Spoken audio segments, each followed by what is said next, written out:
This is on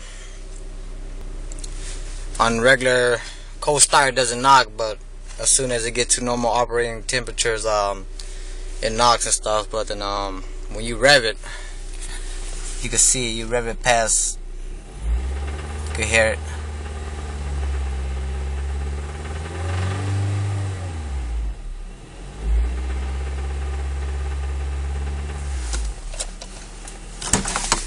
I'll show you.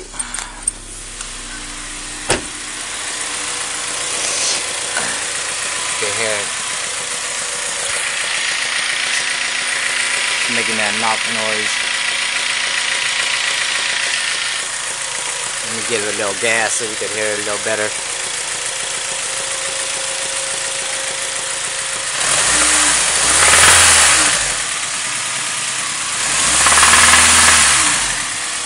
You guys know what it is, let me know.